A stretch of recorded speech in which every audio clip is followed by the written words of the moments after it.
Bonjour à tous, bienvenue à ce midi d'urbanisme en ce vendredi sous la pluie de novembre à Rixensart. Un midi d'urbanisme donc consacré à la participation, grand enjeu d'hier, d'aujourd'hui et de demain. Bienvenue à tous et merci, avant tout je commencerai par ça, merci à la commune de Rixensart de nous accueillir sous cette verrière.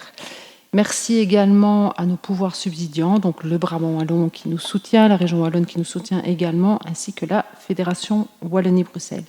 Et puis merci à mes collègues du Centre culturel du Brabant Wallon qui sont présents ici en nombre aujourd'hui. Merci à eux pour cette captation vidéo et captation son, sans quoi il ne serait pas possible de vous proposer la rediffusion de cette conférence sur notre site internet dès les prochains jours. Voilà, merci donc de nous consacrer ce temps de midi à cet enjeu qui est donc extrêmement important dans nos métiers d'aménagement du territoire, qui est la participation citoyenne. Mais pourquoi avons-nous finalement choisi de parler de ce sujet aujourd'hui ? En fait, on a déjà eu l'occasion plusieurs fois de le citer au travers de nos diverses activités et publications. On est aujourd'hui à un moment assez clé, en fait, avec l'adoption du schéma de développement du territoire, qui est donc la stratégie globale qui a été approuvée par la région Wallonne il y a quelques mois à peine. Il y a un travail important qui vient d'être présenté cette semaine-ci, on est vraiment dans l'actualité, qui est ce travail de diagnostic territorial qui a été donc mené par la province et par INBEWE, l'agence de développement territorial.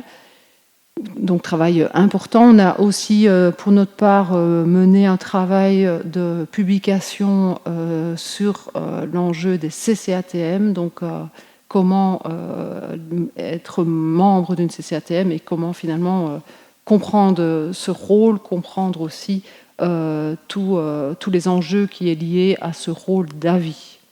Et donc moment important parce que les communes se lancent un peu toutes et sur notre territoire, elles sont très nombreuses à se lancer dans cette étude schéma de développement communal qui permettra à chacune des communes de spécifier leur stratégie de développement territorial dans les années à venir.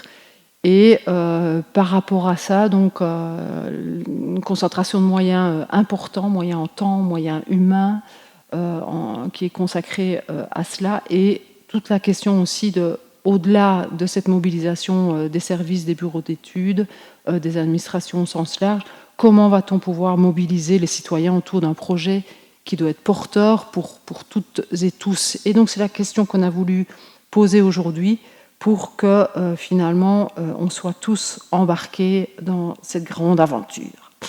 Alors la participation, elle n'est pas neuve, elle est requise formellement par le Code dans toute une série de cas. C'est un minimum en fait, mais partons de là, si vous voulez bien, partons de là pour quand même entamer notre réflexion.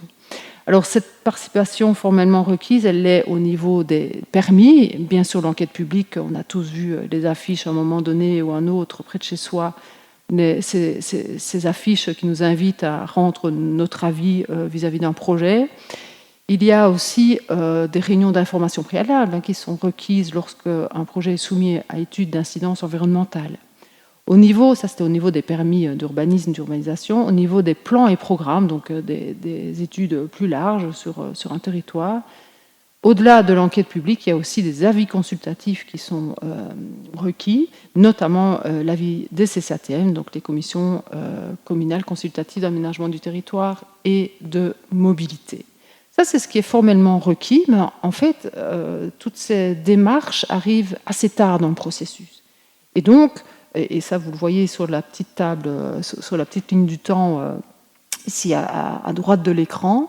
Donc il y a deux moments où les CCATM, si je prends cet exemple-là, où l'avis de la CCATM est requis, donc les enquêtes publiques et les instances d'avis, donc un peu en bout de course, et puis au niveau du rapport sur les incidences environnementales, où les CCATM sont invités à rendre leur avis sur le contenu de ce rapport, donc à émettre un avis sur les points importants qu'il faut étudier en matière d'impact environnemental.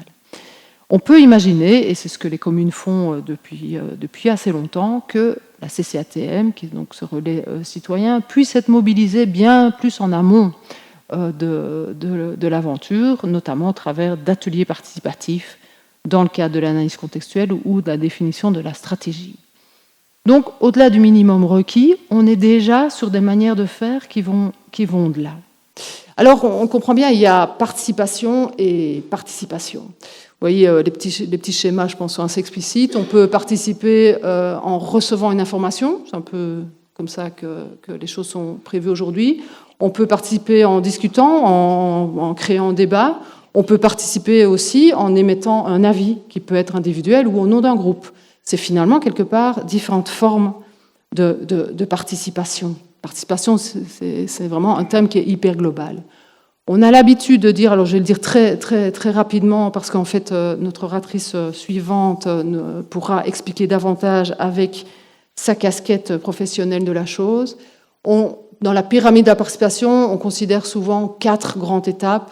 La première étape qui est l'information. Donc informer, c'est mettre à disposition des données, des informations.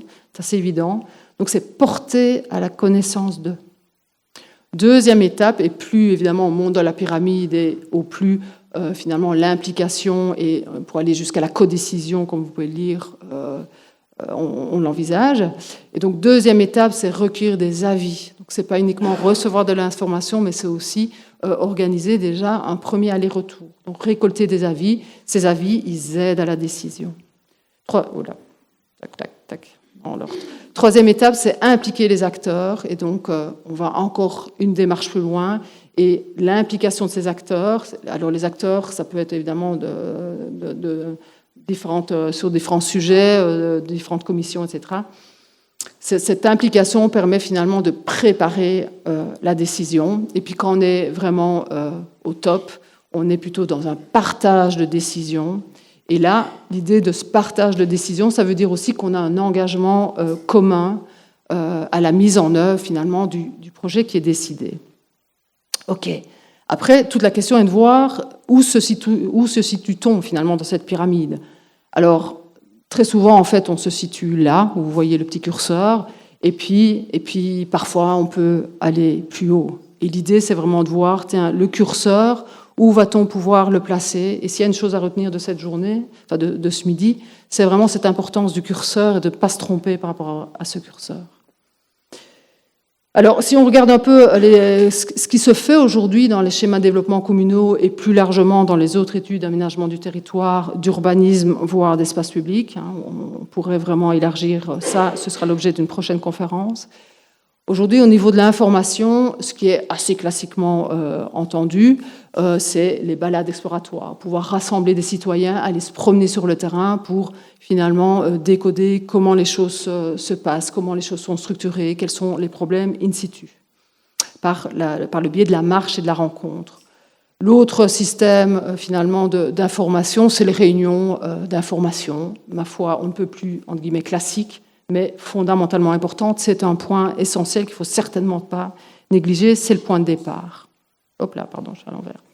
Deuxième niveau, ce qu'on voit aujourd'hui dans notamment les schémas de développement communaux, au niveau de la consultation, les CCATM, c'est par excellence l'organe de consultation. On a aussi assez classiquement les panels citoyens qui peuvent être mis en place, et ce à différentes échelles. Les enquêtes en ligne, c'est aussi des choses qui se développent de plus en plus, en tous les cas depuis quelques années, et les outils, différents outils de collaboration permettent d'aller de plus en plus loin. Et puis les ateliers citoyens, voire les ateliers scolaires, on commence à voir ça dans les schémas de développement communaux, c'est assez rare, mais certains auteurs de projets proposent ça, et c'est vraiment, je pense, essentiel d'aller vers ce public-là. Et puis les enquêtes publiques, c'est une forme de consultation, bien entendu, on récolte des avis qui aident à la décision. Et puis, quand on est dans la co-construction, ce qui, en fait, c'est un peu le maximum de la participation qu'on peut avoir en aménagement du territoire, ça peut être au travers d'une CCATM quand elle va au-delà de son avis. Ce n'est pas interdit, ce n'est pas ce qui lui est obligatoirement imposé, mais elle peut aller plus loin. Les CLDR, donc Commission locale de développement rural, vont encore davantage dans cette idée de co-construction et donc de préparer la décision avec un ensemble de données et d'acteurs. On peut aussi avoir différents groupes citoyens qui peuvent jouer ce rôle-là. Et donc, hop, voilà. Donc on est vraiment dans ces quatre échelles, donc important à vraiment avoir en tête. Alors, est-ce que les habitudes changent aujourd'hui? C'est un peu ça la question. Et avec l'avènement, ces nouveaux schémas qui arrivent, les communes se lancent un peu toutes, en tous les cas sur notre territoire, 26 communes sur 27 se lancent dans l'aventure. Allez trouver le 27e. Les habitudes qui changent, oui quand même. En fait, on pressent quand même qu'il y a une envie, en tous les cas du côté du politique, du côté du citoyen, d'avancer vraiment vers plus de participation, vers plus d'échanges, vers plus de co-construction.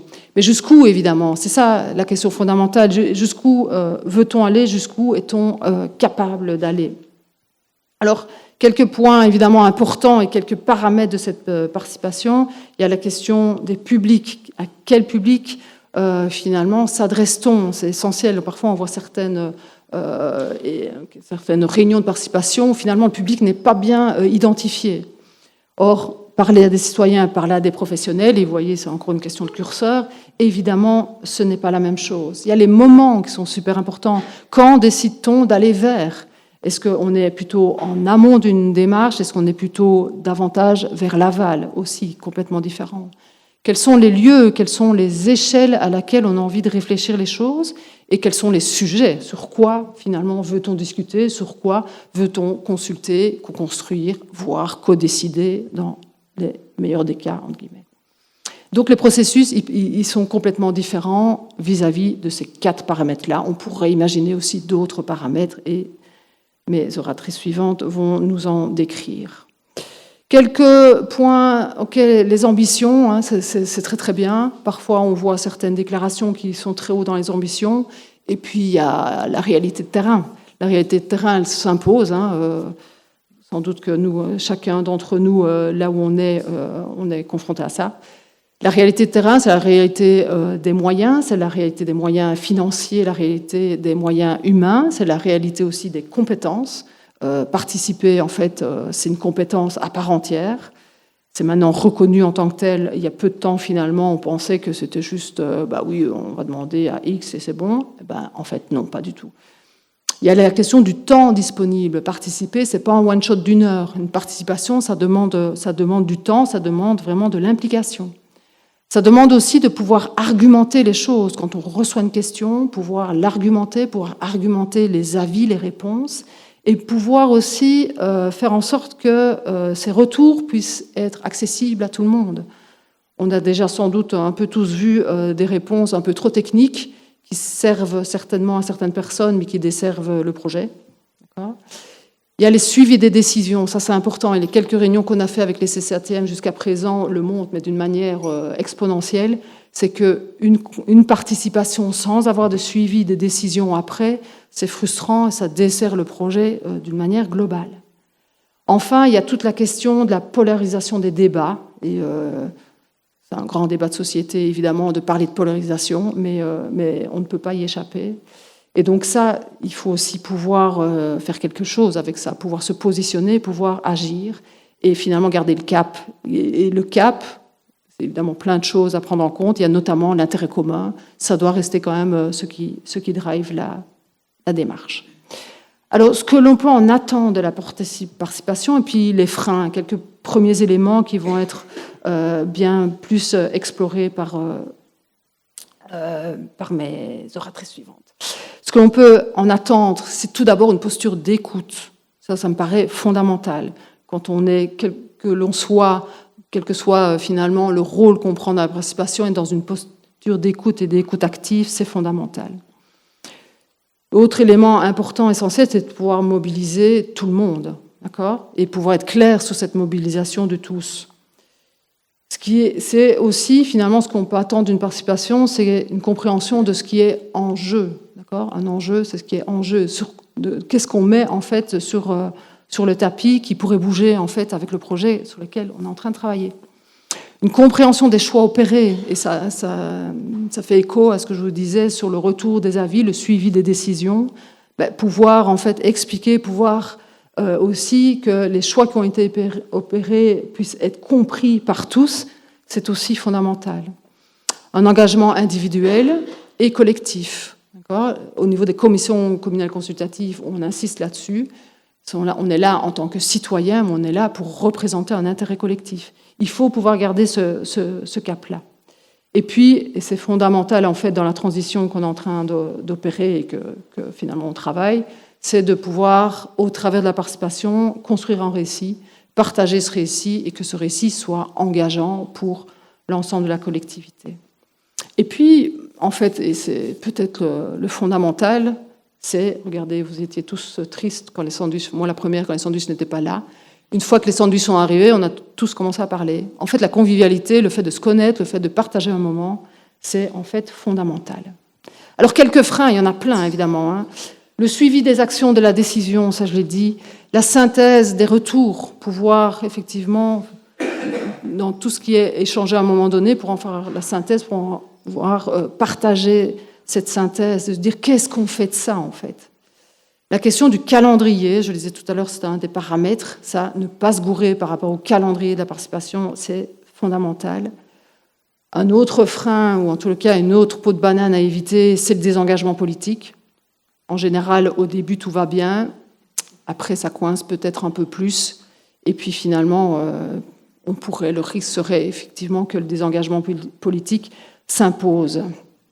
Et puis la réalité des moyens, j'insiste là-dessus parce que je pense qu'on se trompe souvent par rapport à ça, en fait. Voilà, pour la petite partie introductive qui vous met dans le bain, bam, comme ça vous commencez à digérer. Voilà. Maintenant, un peu de légèreté avec Sophie. Bonjour à tous, je me présente, Sophie Marichal, je travaille à la ville de Namur. Donc, je gère le service qu'on appelle le service du nid pour Namur intelligente et durable. Je vais vous expliquer juste après ce dont il s'agit. Je suis géographe de formation et ça fait maintenant une petite vingtaine d'années que je travaille dans l'administration et que je suis des projets de participation citoyenne. Et je vais ici élargir un petit peu plus le débat à tout ce qui est éducation permanente en lien avec les matières de l'aménagement du territoire et de l'urbanisme. Donc à Namur, nous avons le nid. Je ne sais pas si certains d'entre vous connaissent ou sont déjà venus visiter. Oui, je vois que certains opinent du chef. Mais avant le nid, en fait, ça fait déjà quand même une série d'années qu'on réfléchit à comment impliquer la population dans ces matières difficiles que sont l'aménagement du territoire et l'urbanisme. Et on a commencé avec l'élaboration de notre schéma de développement dans les années 2008. Entre 2008 et 2012, en fait, on était en pleine élaboration de notre schéma de développement, schéma qui a été adopté en 2012, qui était assez novateur à l'époque. Donc on venait, je sais que la région notamment s'est inspirée un petit peu des centralités qu'on définit pour notre territoire et des grandes options qu'on avait définies pour le schéma de Namur, pour appliquer ça au niveau régional. Mais à l'époque, c'était tout nouveau, il y avait pas mal de freins, de réticences, d'incompréhension. Et donc, on a décidé en 2008 d'organiser ce qu'on appelait les semaines de l'aménagement durable. Donc, on expliquait l'aménagement durable à travers des expositions, des conférences, des ateliers, mais c'était pendant une semaine, tout le long de l'élaboration de notre schéma. Et on avait une exposition que certains ont peut-être vue, qui s'appelait Namur vue du ciel. Donc, c'est un petit peu inspiré de Yann Arthus Bertrand. On avait des photos aériennes de Namur, du centre-ville, des faubourgs, des alentours ruraux. Et c'est ce que vous voyez dans les deux photos au-dessus. Sur la place d'Armes, donc en plein cœur de Namur, on a fait des grands tirages de ces photos avec à chaque fois un commentaire pour justement dézoomer, prendre un peu de hauteur et comprendre des enjeux d'aménagement du territoire à travers des photos du territoire namurois. En fait, ça a eu énormément de succès, donc on a fait ça pendant plusieurs années, tant et si bien qu'en dehors de ces moments, c'était une semaine assez intense au mois d'avril tous les ans, mais en dehors de ça, mis à part les enquêtes publiques, les moments plus institutionnels, on n'avait plus rien. Donc pendant une semaine, on dialoguait, on échangeait énormément avec la population, et après on retombait un petit peu dans les obligations légales, des choses un petit peu moins amusantes qui permettaient moins de prendre du recul. Donc on a d'année en année ressenti ce besoin. Les gens nous disaient qu'ils aimaient venir discuter, participer à des conférences, débattre autour de ces matières-là. Et on a décidé de pérenniser en 2015 avec le pavillon de l'aménagement urbain pour avoir un outil permanent au sein de l'hôtel de ville qui allait faire un petit peu ce qu'on faisait avec les semaines de l'aménagement durable, mais toute l'année. Donc ça, c'est ce que vous voyez juste en bas, en fait, sur la partie inférieure de la dia. Donc c'est un petit local, hein, la moitié de l'endroit où on se trouve ici, plus ou moins, où on avait des expositions, on organise des conférences aussi au Palais des Congrès, la Bourse à Namur, pour ceux qui connaissent, qui est située place d'Armes. Et donc là, c'était toute l'année, on avait des thématiques plus ou moins tous les mois, tous les 2 mois, ce qui a permis de pérenniser les choses. Et de fil en aiguille, il y a eu le concours. Le pavillon rencontrait quand même pas mal de succès. On était 2 à l'époque à s'en occuper, moi et une autre collègue. Et est arrivé le projet de réhabilitation du site du Grognon, donc qui est vraiment à la confluence de la Meuse et de la Sambre à Namur, un site qui a fait pas mal couler d'encre sur plusieurs décennies et pour lequel on n'arrivait pas à trouver un projet. Il a fallu 50 ans après que le quartier ait été rasé pour avoir un projet qui fasse consensus. Et le réaménagement, on le verra après sur des photos, devait réinclure en quelque sorte le citoyen dans son futur aménagement. Donc on a décidé d'y faire une grande place publique avec à la pointe du Grognon un bâtiment dédié justement à ce dialogue avec les citoyens et à la transition écologique. Donc vraiment mettre l'avenir et les citoyens au cœur du réaménagement de la place. Et c'est un peu tout naturellement qu'on nous a proposé alors de nous transformer. Donc le pavillon est devenu le nid et d'occuper ce lieu avec une équipe plus étoffée du coup pour faire de l'éducation permanente sur ces sujets tout au long de l'année et sur un site un peu plus emblématique que ce qu'on avait, notre petit local dans l'hôtel de ville. Donc le bâtiment du nid, le voici, pour ceux qui ne le connaissent pas. Donc là, vous avez la Sambre à gauche, la Meuse à droite. Et puis c'est un tout petit bâtiment qui se fond dans le paysage, qui est comme une prolongation d'une terrasse de la citadelle. Donc il est sur 2 niveaux et devant lui, dans la partie droite, vous avez toute une esplanade piétonne, une passerelle cyclopiétonne aussi qui permet de reconnecter le centre de Namur avec Jambes, qui est le centre administratif. Et donc, voilà, tout le réaménagement de ce site faisait sens et on a décidé donc que le nid serait un lieu de pédagogie et de participation vraiment dédié à la transition et à la manière dont les villes peuvent préparer demain. Donc, pourquoi le nid ? Pour Namur intelligente et durable, je vous l'ai dit. Donc, c'est un acronyme qui fait référence aussi au fait que le nid prend place sur le site du Grognon, qui est le berceau de Namur. Donc, le mot nid peut faire référence à ce berceau, mais également au fait qu'il faut qu'on construise des solutions locales de manière intelligente, donc que ce soit l'intelligence numérique comme outil d'aide à la décision, mais aussi et surtout l'intelligence collective pour viser un développement durable de notre ville. Voilà pour la petite explication. Donc on est un service communal, on est 8 personnes plus moi, et j'ai une grande partie de l'équipe qui sont des animatrices et un agent qui a un profil scientifique qui est bio-ingénieur et qui conçoit avec moi tous les contenus pédagogiques du nid. C'est ce que je vais vous présenter aujourd'hui brièvement. Je ne vais pas m'attarder sur tout, mais on a donc une exposition qui est dans le bâtiment que je vous ai montré, mais on a aussi toutes des activités grand public et des activités scolaires. Donc on va passer tout ça en revue. Donc l'exposition, elle est subdivisée en 3 parties. Donc, Namur en question, dans le sens du questionnement. On s'interroge un petit peu sur quel est l'état de Namur aujourd'hui, quel est l'état du monde. Namur en transition, comment face à ces enjeux globaux, Namur peut justement se mettre en mouvement et préparer l'avenir. Et Namur demain, qui est le lieu de plutôt débat citoyen où on parle des projets sur le territoire communal. Donc l'exposition, je ne veux pas passer trop de temps là-dessus, mais en gros, on a différents interactifs qui permettent d'appréhender l'histoire urbaine de Namur et de se projeter aussi dans l'avenir pour voir un petit peu les grands défis et les solutions qu'on peut y apporter. Donc on a, ce que vous voyez ici, c'est un espace de vidéomapping. Donc c'est une maquette, je vais trop vite, sur laquelle on projette différentes choses. Donc ça, c'est un support pédagogique très intéressant. Et on a des tables interactives. Donc ce que vous voyez, c'est peut-être pas clair, mais ceci... ici, c'est un plan du nid. L'espace en vert foncé, c'est l'espace de vidéomapping dans lequel on a un petit film sur l'histoire urbaine de Namur. Et les tables interactives ici vont à chaque fois traiter d'une thématique. On a une table qui traite de l'urbanisme et de l'étalement urbain, où on explique notamment notre schéma de développement. On a une table sur l'intelligence des villes, donc où on prend un petit peu le contre-pied du numérique en disant que les villes n'ont pas attendu le numérique pour être intelligentes. De tout temps, les villes ont proposé des innovations et évolué. Donc on montre un petit peu ce qu'il y a eu comme évolution sur le territoire, comme innovation sur le territoire de Namur. On a une table sur la mobilité et l'accessibilité qui rejoint un petit peu celle sur l'étalement urbain.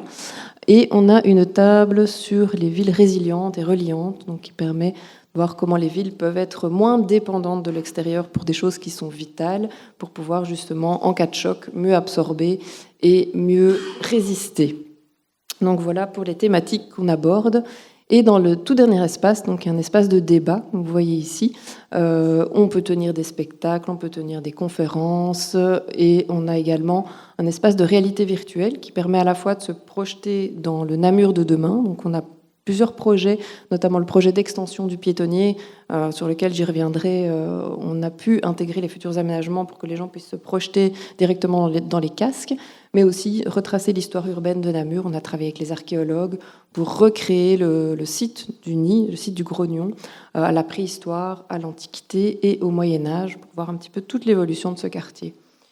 Et donc, nos activités grand public, on a un petit peu de tout. On a une grande animation qui se tient d'ailleurs cette semaine, Lego avec des enfants qu'on organise 2 fois par an, où on les invite à réfléchir sur... ils doivent préparer en classe, il y a un dossier pédagogique, évidemment, c'est pas juste de l'amusement, mais on les invite à réfléchir à la ville de demain, ce qu'ils veulent comme ville pour l'avenir. On a également un escape room, donc on enferme les gens dans une salle pendant 1 heure et le but c'est de sortir et ils doivent découvrir en fait, il y a toute une série d'énigmes liées à la disparition d'un scientifique qui a fait une découverte sur le changement climatique et qui est décédé, donc il faut découvrir pourquoi et essayer de sortir de ce bureau.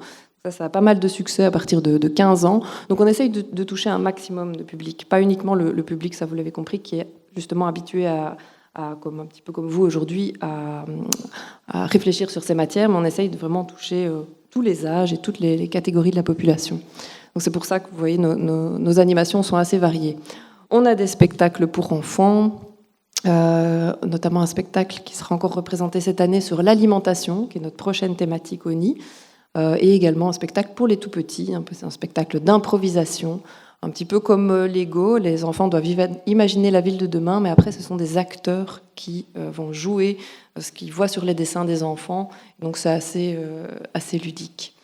On a des animations contes, où on a des contes qui abordent les sujets de l'écologie, notamment et du développement durable. Des jeux de société, donc une après-midi par mois. L'année prochaine, on aura une soirée en plus par mois où ce sont tous des jeux liés à l'aménagement du territoire, à l'alimentation, à la biodiversité, c'est assez varié. Ça c'est la même chose. Et alors on a des parcours urbains, des balades urbaines aussi, où munis d'une tablette ou d'un smartphone, en mode amusement ou en mode sérieux, les gens peuvent faire un parcours de plus ou moins 3 km dans la ville et découvrir un petit peu la manière dont la ville se transforme. Donc, on va voir la gare multimodale, on va voir le quartier des Carmes, qui est un quartier qui est en reconversion au niveau de la ville, qui évolue pas mal autour de tout ce qui est seconde main notamment. On va voir la rue des Brasseurs, on va voir le piétonnier. Donc voilà, on a un aperçu un peu de toutes les démarches qui sont prises dans le centre-ville. Malheureusement, on ne sait pas aller plus loin parce que c'est un parcours qui se fait à pied, mais qui donne déjà une bonne idée de ce qui est mis en place pour préparer la ville aux enjeux de demain. Et puis des conférences à thème. Et 2 fois par an, on organise ce qu'on appelle la conférence Grand Projet, où on réunit en fait les élus, les techniciens et les citoyens autour des projets urbains. Donc c'est l'occasion de poser des questions, de parler des chantiers, de parler des projets. Et ça a pas mal de succès. On a des activités scolaires, je vais passer rapidement dessus. Donc visite de l'exposition aussi pour le public scolaire. Les balades urbaines, c'est un petit peu la même formule que pour le grand public, mais adaptée aux scolaires. Et on a travaillé avec des professeurs de géographie pour mettre en place des modules pédagogiques, où là, pendant une journée ou une demi-journée, les étudiants, les classes viennent au Nid, et on travaille notamment... ici, par exemple, c'est une animation, le nom est un petit peu barbare, mais facteur de localisation et accès aux fonctions. on explique un petit peu comment l'aménagement du territoire peut avoir un impact sur la vie des citoyens, donc pour faire comprendre que finalement ces matières sont importantes parce qu'elles vont conditionner la manière dont on va se déplacer, dont on va avoir différentes activités en ville. Donc les étudiants analysent 3 quartiers de Namur, un qui est proche du centre-ville, un qui est un petit peu plus éloigné et un qui est vraiment alors dans la périphérie. Et l'idée c'est de voir que finalement, même si c'est sur le même territoire communal, on y vit très différemment parce que l'accès aux services n'est pas le même, l'accès au transport en commun n'est pas le même. Et donc, finalement, des décisions qui leur semblent peut-être lointaines en matière d'aménagement du territoire ont un impact sur leur quotidien. Donc ça a vraiment, on la propose depuis le mois de septembre ici, donc c'est assez récent et on a vraiment un peu victime de notre succès pour le moment. Ça, n'hésitez pas, si vous avez des connaissances qui sont profs, à renvoyer vers nous. On va bientôt aussi la proposer pour l'immersion en néerlandais. Donc on essaye de vraiment varier les publics. Un autre module pédagogique, c'est un petit peu comme les balades urbaines, c'est une enquête de quartier. On travaille avec les outils Esri, qui sont assez bien faits pour ce genre d'enquête. On envoie les étudiants en ville faire un relevé des fonctions des différents quartiers.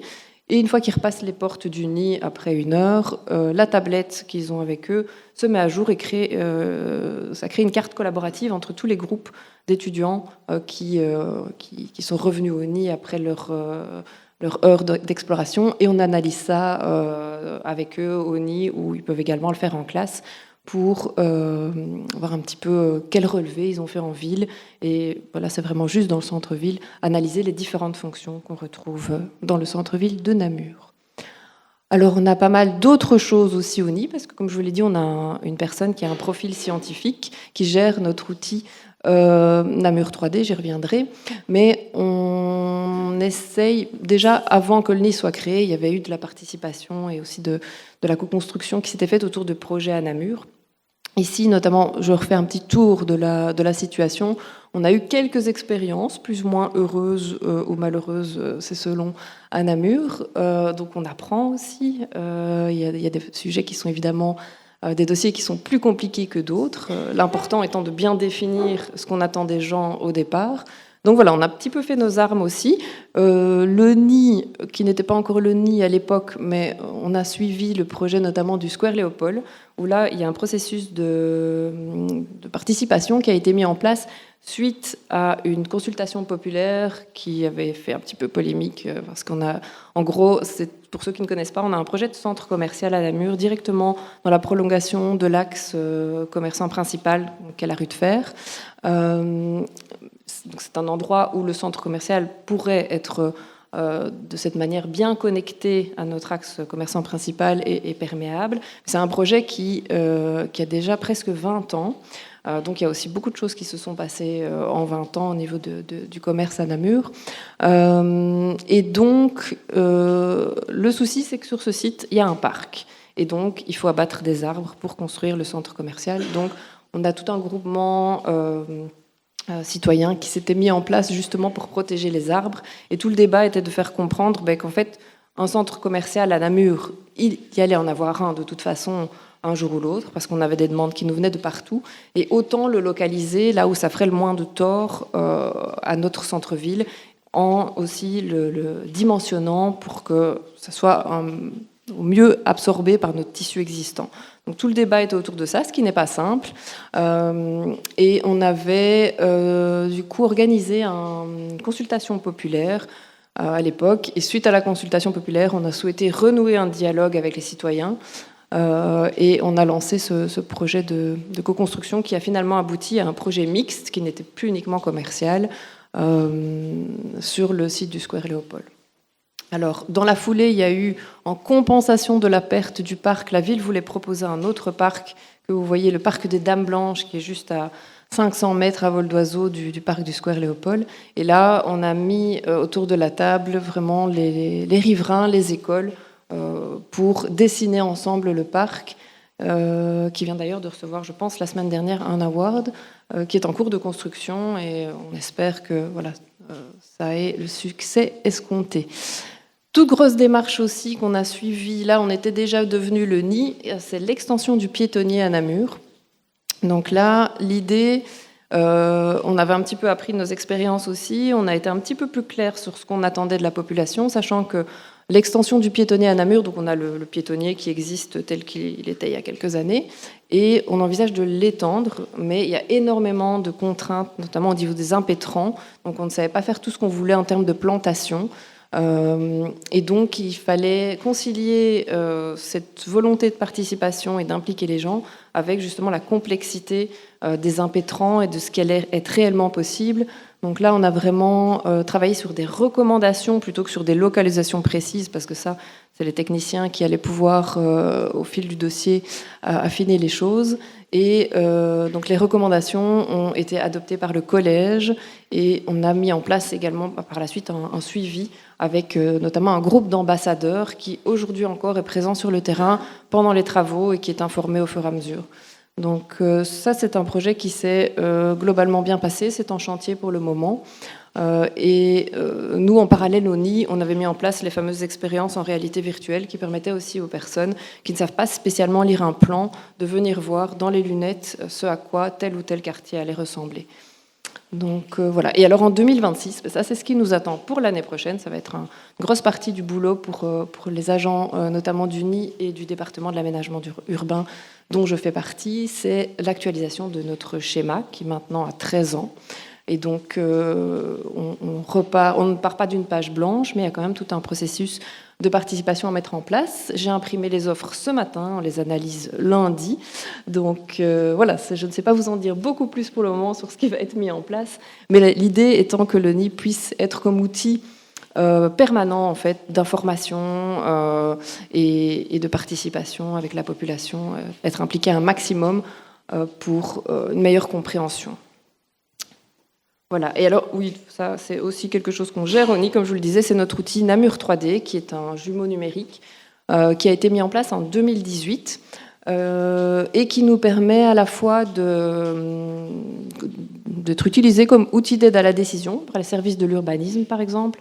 Quand on a une demande de permis et on a des riverains qui s'inquiètent sur, par exemple, l'ombre portée du futur bâtiment, on peut virtuellement aller implanter le bâtiment, faire des simulations d'ombre projetée, voir un petit peu ce qu'il en est sur le voisinage, et donc d'objectiver les choses. Et on s'en sert aussi pour faire de la communication auprès des citoyens, notamment tout ce qui est... je pense que c'est juste après, en lien avec l'énergie. Donc on a couplé cet outil avec une thermographie aérienne qui permet à chaque citoyen d'aller voir l'état d'isolation de sa toiture et donc de voir s'il est nécessaire de la rénover ou pas.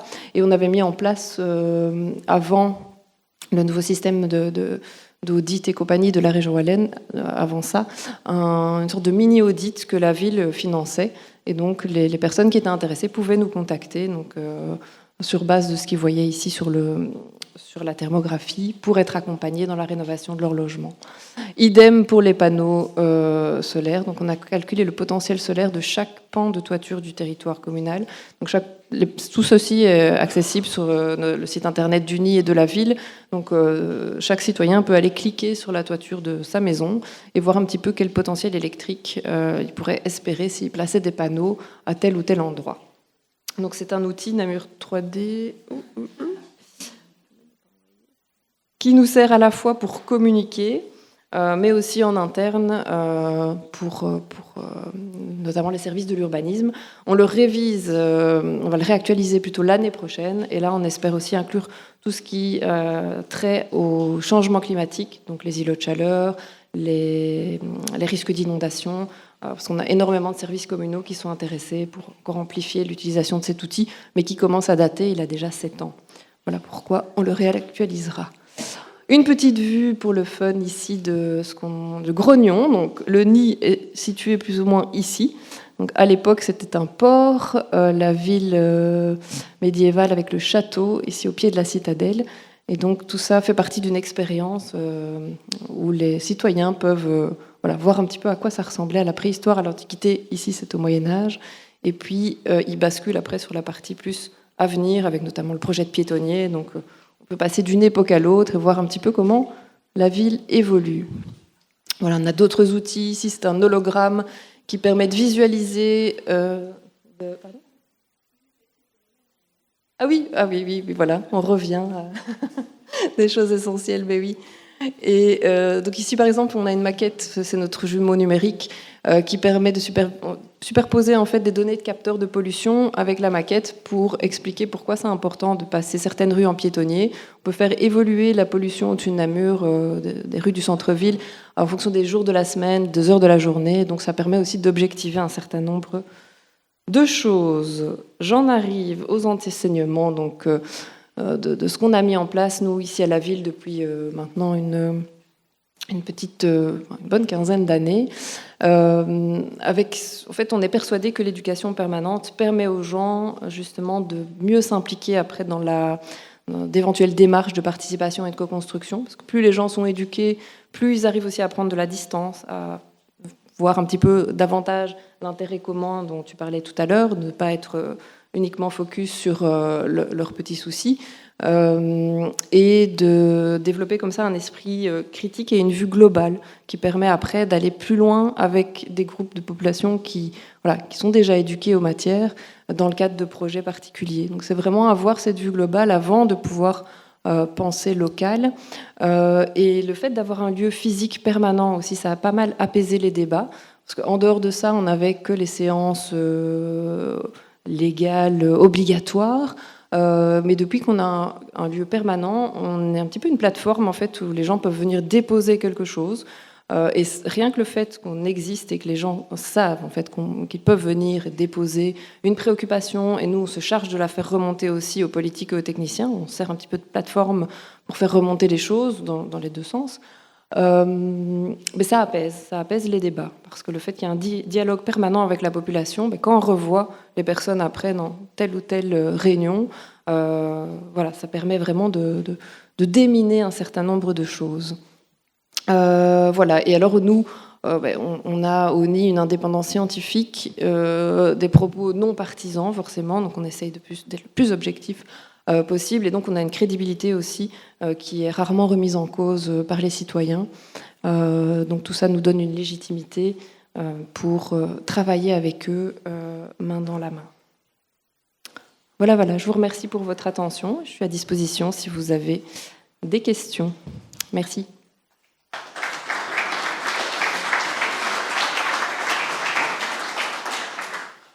Super, comme d'habitude, je ne l'ai pas dit d'emblée, mais vous êtes habitués.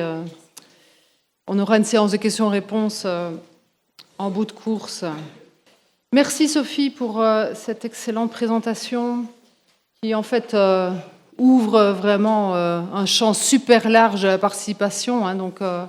Et avec cette question fondamentale qui est l'éducation permanente, qui est un terme qu'on utilise finalement assez peu dans nos métiers de l'aménagement du territoire et qui est pourtant fondamental. C'est ce qu'on fait, c'est ce qu'en tant que maison d'urbanisme on fait également. Et c'est vraiment important parce qu'on inscrit vraiment un projet sur le long terme et on applique tout le monde de différentes manières. Et ça, je pense que c'est vraiment quelque chose à retenir. Je suis tout à fait sensible aussi quand tu énonces qu'il y a un lieu qui est toujours là, qui est toujours avec une porte ouverte. Et finalement, nos administrations communales, nos différents lieux culturels sont en fait ces lieux-là aussi. Et donc pouvoir repenser ces lieux-là avec cette optique-là, je crois que c'est vraiment tout à fait inspirant en tous les cas. J'ai passé maintenant la parole à notre deuxième participante de ce midi, avec une expérience qui, vous allez voir, est tout aussi intéressante, tout aussi très large, et puis elle va aussi nous amener finalement à prendre davantage encore de hauteur sur les enjeux de la participation. Je suis un peu plus petite et je dois être dans le cadre.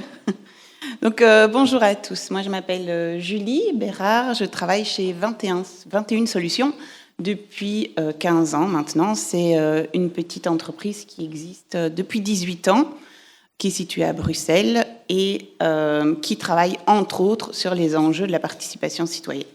Pour l'anecdote, je reviens un petit peu là où j'ai vécu. Je suis une ancienne Rixensartoise.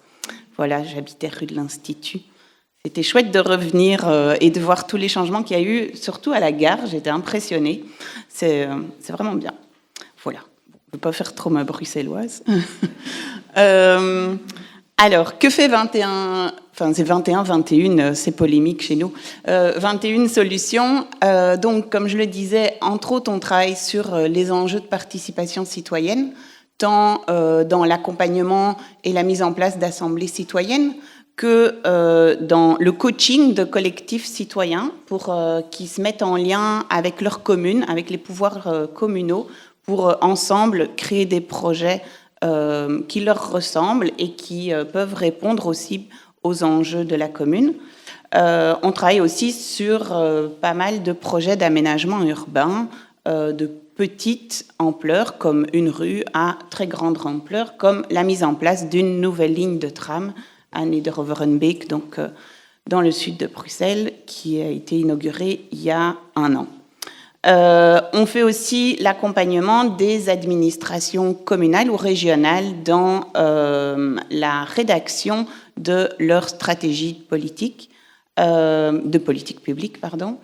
Et donc là, ce qu'on fait, c'est qu'on fait de la participation, mais au sein de l'institution. C'est-à-dire qu'on va décloisonner les administrations et on va les faire travailler avec les services qui ont des enjeux similaires sur le plan à venir. Donc, par exemple, que ce soit un plan d'aménagement du territoire, on va rassembler tous les services concernés et pas travailler uniquement avec le service urbanisme, parce que qu'est-ce qui arrive très souvent, c'est que ce plan d'aménagement est rédigé par un service, une administration, et puis ça passe au vote, ça passe au gouvernement, c'est approuvé, et puis là, il y a les autres qui viennent détricoter les choses parce qu'ils ne sont pas d'accord, et donc en mettant tout le monde autour de la table dès le début, on arrive à quelque chose de plus solide aussi, parce qu'on a entendu l'avis de tous les acteurs concernés par ce futur plan d'aménagement ou ce futur plan de stratégie de politique publique. Et donc, voilà, c'est très efficace. Et comme vous le voyez, on a travaillé sur différentes choses. Et puis, j'ai des collègues qui travaillent plus dans l'accompagnement des entreprises, petites ou grandes, parce qu'on a des très gros clients et des plus petits, sur la gestion de leur impact environnemental. Voilà. Ça, c'est un peu tout ce qu'on fait. Mais donc, moi, je vais vous parler de la participation citoyenne et vous donner quelques clés de mise en place, quelques points d'attention à avoir sur ce mot qui, comme le disait Bénédicte, est souvent galvaudé. On parle de participation citoyenne un peu partout, mais c'est important d'en prendre soin parce que c'est un outil très fort. Alors, pourquoi c'est un enjeu pour vous ? D'une part, parce que vos projets, si vous travaillez dans une administration communale ou si vous êtes urbaniste, façonnent quelque part le quotidien des habitants. Et donc, tant qu'à faire, autant travailler main dans la main. D'autre part, quand on parle d'urbanisme, on parle d'usagers. Chez nous, on considère que les usagers ont aussi une certaine expertise qui peut servir les experts techniques dans l'usage du territoire. Chez nous, ça s'est souvent vérifié dans le cadre d'aménagement de boulevards, de rues, ou, entre autres, dans le cadre de l'aménagement de la ligne de tram.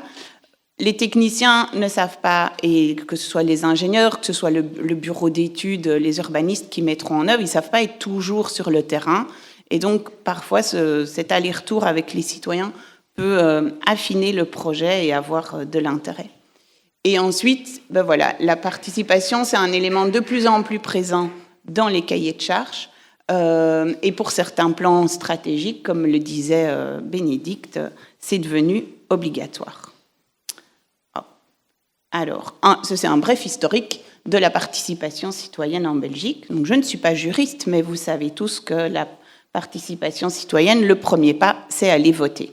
Et donc, en Belgique, ça a commencé en 1831 avec la Constitution belge qui établit une démocratie représentative et néanmoins assez élitiste, puisqu'au départ, le vote était censitaire et ensuite, il est devenu capacitaire.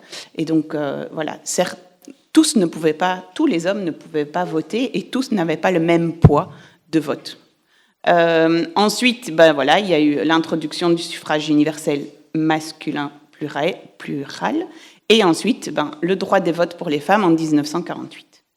Dans les années 60-70 viennent la montée des mouvements citoyens et la participation citoyenne commence à s'ouvrir. Et au début du XXIe siècle, c'est là que les choses commencent à vraiment s'ouvrir avec des consultations citoyennes locales dans le cadre, entre autres, d'aménagement de territoire. Et en fait, depuis 2017-2020, la Belgique est vraiment devenue un pays reconnu à l'international. Ce matin, il y a un article dans le New York Times qui félicite, qui met en avant justement le modèle de la Belgique, pas sur le fait qu'on n'ait pas de gouvernement à Bruxelles, mais sur le fait qu'on a inclus des panels citoyens dans le cadre, entre autres, comme dans le Parlement francophone bruxellois, le Parlement citoyen en Fédération Wallonie-Bruxelles. Il y a un exemple qui est très connu à l'international, c'est ce qui se fait en communauté germanophone. Et ça, je pense que... Ouais, voilà, ça, j'ai un peu tracé ce qui se fait aujourd'hui. Donc, en communauté germanophone, il y a le Bürgerrat, où là, il y a vraiment une assemblée citoyenne qui est intégrée dans les décisions politiques.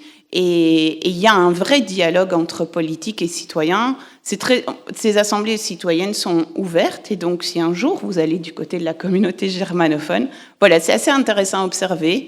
Et donc pour ça, on est quand même reconnu.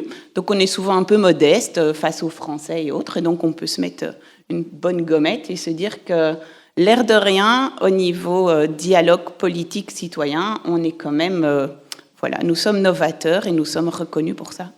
Voilà, c'est important de le souligner aussi. Alors, la participation citoyenne, c'est quoi? Là, on va un petit peu plus creuser. Donc, le niveau et l'ampleur de la participation citoyenne dépendent vraiment des objectifs qui sont poursuivis par le commanditaire. Et donc, une des premières questions à se poser, c'est pourquoi je veux faire de la participation citoyenne? Parce que c'est à la mode ou juste parce que j'ai une réelle envie de dialogue avec les citoyens et qu'est-ce que j'ai envie de leur demander et que vais-je faire de cette matière qu'ils vont me fournir? Parce que aller rencontrer les citoyens et puis mettre tout dans un tiroir, comme l'a fait Macron en France avec l'Assemblée climat, ben, en fait, après, le politique n'est que critiqué parce qu'il a consulté les gens ont donné du temps et lui, il a juste mis les choses dans le tiroir. Donc ici, un petit peu une échelle, comme vous le présentait Bénédicte au début de ce midi de l'urbanisme. On a les différents niveaux. En effet, l'information, c'est un peu le niveau minimum avec l'enquête publique. Après, il faut aussi que cette enquête publique, on réalise qu'elle est accessible à certaines personnes, parce qu'il faut se rendre à la commune, il faut pouvoir déchiffrer un permis d'urbanisme, prendre connaissance des plans, etc. Donc, il faut déjà quand même un certain niveau d'éducation scolaire pour pouvoir participer à une enquête publique.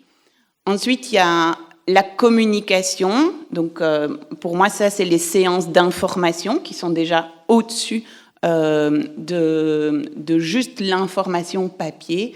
Et la communication, c'est qu'on va être dans une communication via différents médias, que ce soit, comme l'expliquait Sophie, via une exposition, que ce soit via des affiches, que ce soit via le site internet de la commune ou de la région.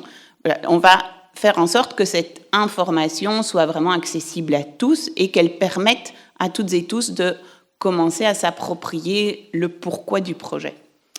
Ensuite, on a la consultation, et donc là, on va être un peu plus dans le dialogue, et ce dialogue va faciliter les décisions des autorités locales. Maintenant, on est encore dans une phase où le cadre du jeu, de la participation citoyenne, est assez, on va dire, serré, parce que c'est pas le citoyen qui prend la décision ou qui influe, c'est juste qu'elle va permettre aux politiques d'être guidés dans sa décision, de se dire c'est vrai que tel élément qu'apportent les étudiants, les citoyens peut peut-être faire balancer le projet vers quelque chose vers un peu plus loin, mais ce sera vraiment dans le niveau de concertation où là, le cadre sera plus large parce qu'il y aura, on va dire, des zones blanches dans le projet où les citoyens pourront un peu plus donner leur avis. Par exemple, dans la consultation, si on est sur un aménagement d'espace public, on va demander aux citoyens quelle importance ils veulent qu'on donne, je ne sais pas, sur une place, qu'on donne aux zones de terrasse, qu'on donne au jeu, un espace de jeu pour enfants, etc. Et donc, ensuite, ce sera le politique, le technicien qui va lui-même dessiner ce plan en fonction de ce qu'il a entendu. Mais dans la concertation, là, on va vraiment demander aux gens de donner encore plus de poids à leurs paroles et de s'impliquer plus. Et on est sûr que cet avis sera réellement pris en compte, quoi. Ensuite, il y a le partenariat. Ça, c'est ce qu'on fait avec les collectifs citoyens dans le cadre de potagers, dans le cadre où la commune délègue une partie de terrain que les citoyens peuvent investir pour mettre en place un potager ou des choses comme ça. Et puis, la délégation, là, c'est vraiment... la commune lâche une partie du pouvoir et la donne aux citoyens. Et bon, ça, c'est vraiment quelque chose qu'on a peu, parce que voilà, il y a quand même souvent des enjeux d'entretien, de sécurité, etc., qui entrent en compte, mais via des chartes, via des accords entre un groupe citoyen et le pouvoir politique, la commune, on peut arriver vraiment à des choses intéressantes. Alors, hop. Ah oui, ça a ajouté une petite phrase. Oui, voilà. Hop, oui, c'est bon. Pardon. Alors, pourquoi intégrer la participation? Je vais tout de suite afficher les petits bullet points. D'abord, c'est réduire les blocages et les résistances. En vous mettant en dialogue avec les citoyens, vous expliquez déjà pourquoi vous mettez ce projet en place, quels sont vos objectifs d'aménagement de territoire, de développement, les objectifs parfois de la population, enfin les enjeux de population qui augmentent, de besoins de logement, etc. Et donc, en vous mettant en dialogue, déjà vous freinez certains blocages et résistances. Ensuite, favoriser l'appropriation par les habitants. Donc ça, c'est leur permettre de comprendre les enjeux. Donc là, la pédagogie va être très importante. Et garantir la durabilité des aménagements. Si vous réalisez des aménagements dans l'écoute des citoyens, vous êtes sûr de répondre à leurs besoins et donc cette plaine de jeu, ce parc ou autre va être utilisé à bon escient et ne va pas être déconstruit et vous n'aurez pas, comme on a à Bruxelles sur Good Move, des gens qui cassent tout parce qu'ils ne sont pas d'accord. Et donc, c'est vraiment important dans le projet de la ligne de tram, par exemple. On avait évidemment énormément de réticence des habitants parce qu'on est dans un quartier de Bruxelles qui est assez résidentiel. Les Nederoverbeekois se considèrent comme habitant un village. Ce sont des personnes qui ont économisé toute leur vie pour leur maison et du jour au lendemain, on leur dit « Ah ben demain matin, devant chez toi, il y a un tram qui passe. » Donc évidemment, c'est les nuisances sonores, etc. C'est plus de personnes qui passent devant chez eux. Donc c'est hyper important de les écouter. C'est important aussi d'expliquer pourquoi.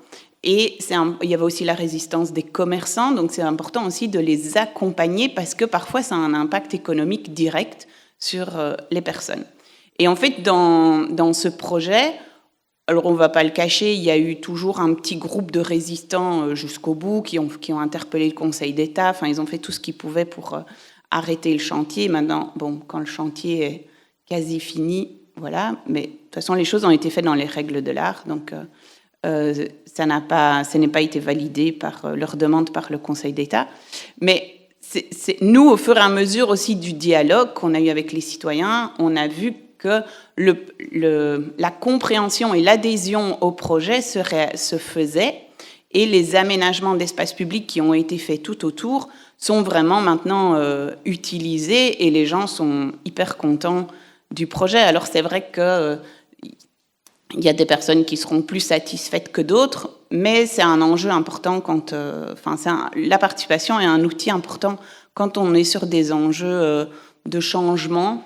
Et ce qu'on fait, nous, en fait, avec la participation citoyenne, c'est de l'accompagnement au changement, c'est accompagner les gens dans ce changement qui aura près de chez eux Et quand on parle d'aménagement du territoire et d'urbanisation de certaines zones en Wallonie, pour les gens aussi, ça va être un changement. Et donc, ce sera important d'y mettre une participation citoyenne de qualité.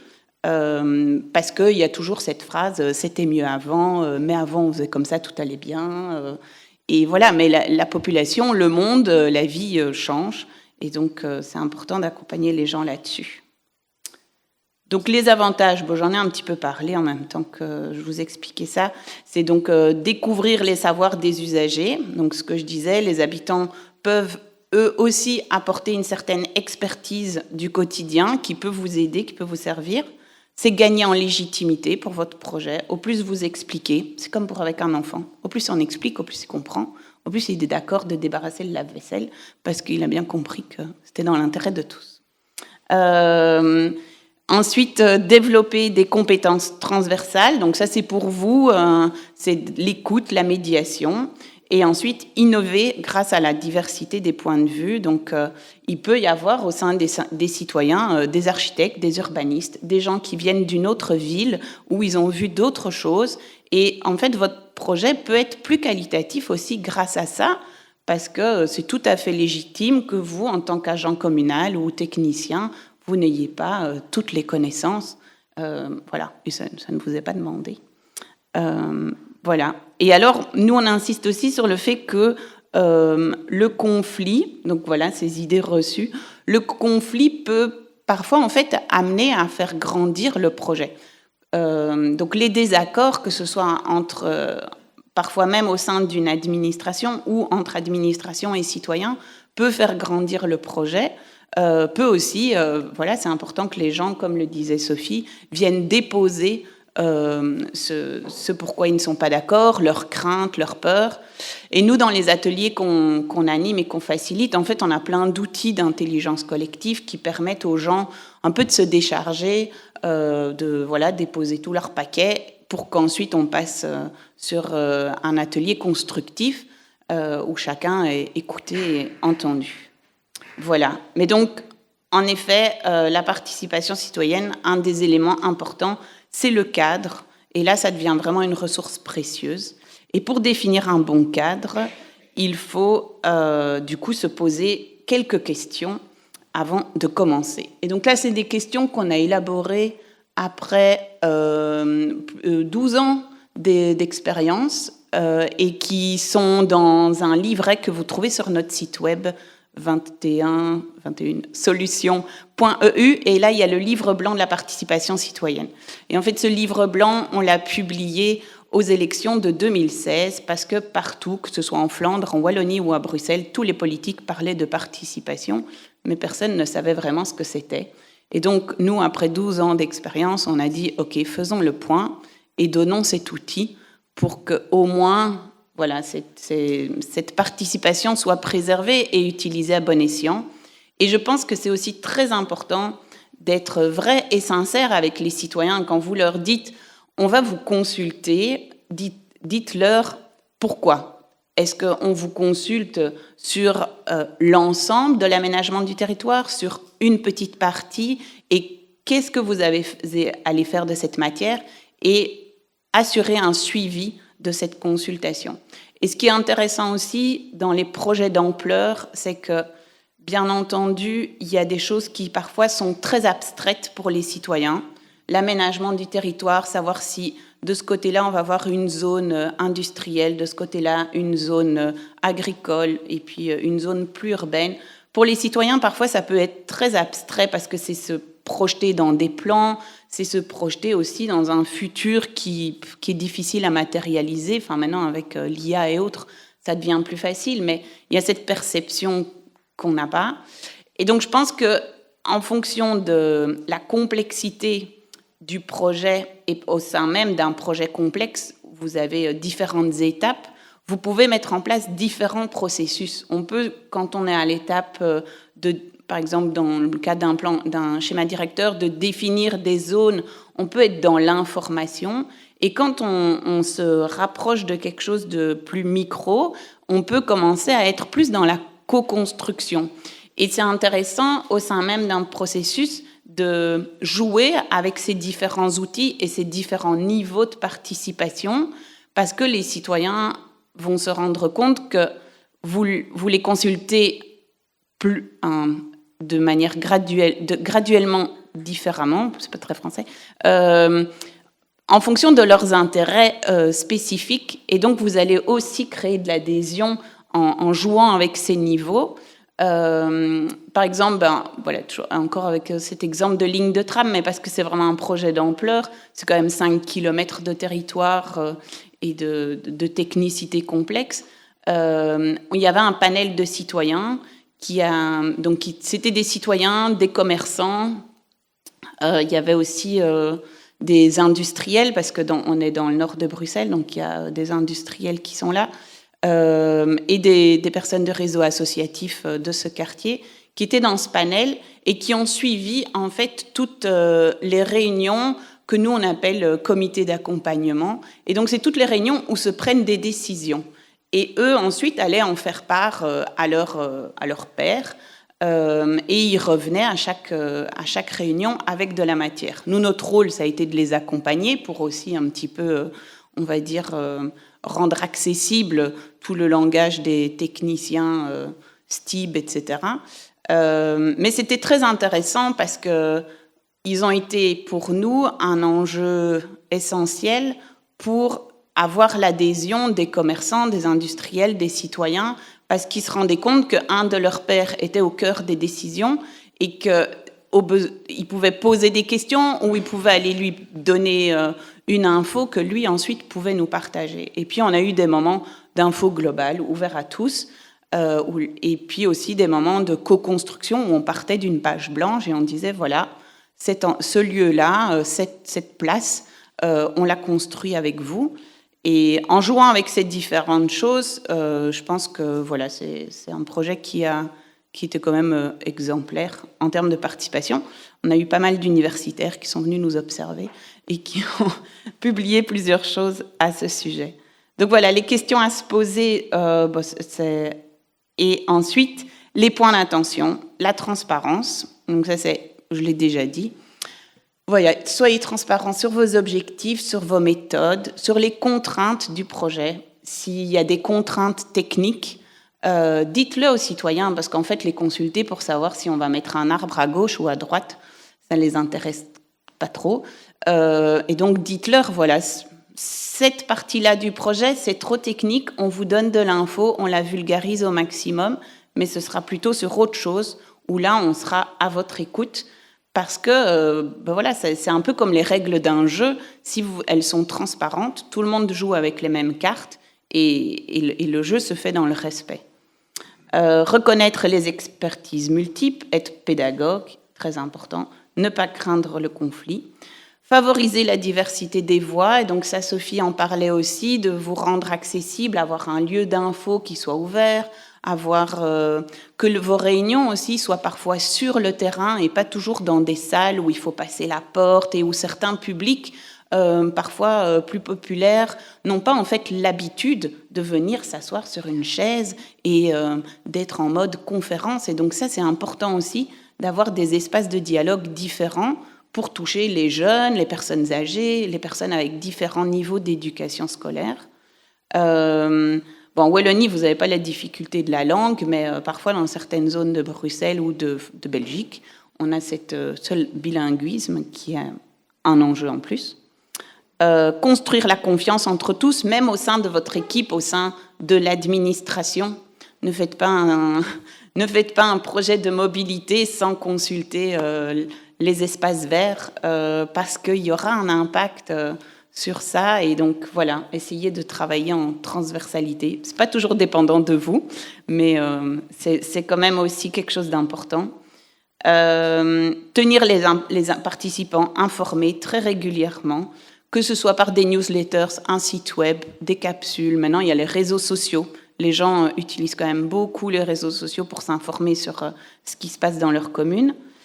Et ensuite, renforcer la cohérence entre les projets, parce que le nombre d'acronymes, de schémas divers et variés qui existent, les citoyens, ils comprennent plus ce qui se passe. Et donc, si dans la partie territoire où vous travaillez, il y a différents plans, schémas, projets, contrats qui se mettent. Essayez de faire une carte, essayez de leur expliquer, parce qu'on a une lasagne institutionnelle parfois complexe, et pour que les gens comprennent que, en fait, la sortie de l'autoroute ou, je sais pas moi, sur cette chaussée, la Nationale 4, en fait, on se rend compte qu'il y a une diversité d'acteurs incroyables qui sont concernés. Le citoyen, lui, il n'en a pas toujours conscience. Pour lui, c'est la faute au bourgmestre et voilà. Donc ça aussi, c'est important de vulgariser ça et d'expliquer, parce que les gens sont pas bêtes et si on leur donne les informations, ils comprennent et ils adhèrent. Et ça, c'est important. Et je pense qu'il faut parfois en fait se mettre à la place des gens. Ça, c'est hyper important. C'est l'empathie. C'est de se dire, si j'habitais là et si ça se passait à côté de chez moi, comment est-ce que je réagirais pour justement se dire, OK, ben moi j'aurais besoin de telle information, donc mettons en place, voilà, se mettre à la place des autres, ça fait toujours du bien. Et puis ensuite, remercier les citoyens, valoriser leur participation. Dans le cadre de certains projets, on met en place des défraiements, parce qu'en fait, c'est du temps bénévole. Les gens viennent ici, viennent à vos ateliers, viennent en soirée ou autre. En fait, parfois, c'est quand même plus chouette d'être dans son salon, dans son jardin, avec son petit barbecue. Et alors, très souvent, vous aurez les gens pas contents. Ça, c'est aussi quelque chose de très fort, c'est que, évidemment, ce sont les contestataires qui se bougent, puisque moi, si à côté de chez moi, il y a un projet qui se déroule et je me dis « Ah, chouette, bientôt, le centre culturel, il y aura un espace partagé, ce sera vraiment sympa, je ne vais pas me bouger. » Mais les gens pas contents, ils vont tous être là. Et donc, même si vous êtes d'accord, allez-y, parce qu'en fait, vous pourrez faire contrebalancer, vous pourrez aussi entendre d'autres avis, et les gens pas contents se rendront compte que, parce que ce qu'on entend souvent, c'est « Regardez, tous les citoyens sont contre le projet, nous sommes tous là et nous sommes tous contre ». Et en fait, le « tous » qui nomme, ce n'est que les personnes qui sont là, parce que nous ne sommes en lien qu'avec des gens qui nous ressemblent souvent. Et donc, c'est important aussi que quand on est d'accord d'aller au moment de participation, et vous, en tant qu'agent ou en tant que politique, alors politique, c'est peut-être un peu plus touchy, mais parfois, d'activer les collectifs citoyens ou les associations qui pourraient supporter votre projet, voilà, c'est toujours un plus. Parce que ça, nous, on voit vraiment que ça fait balancer le dialogue au moment de la participation, quand il y a une vraie diversité d'avis. Et voilà. Et donc, c'est tout. Je vais terminer. Merci pour votre écoute.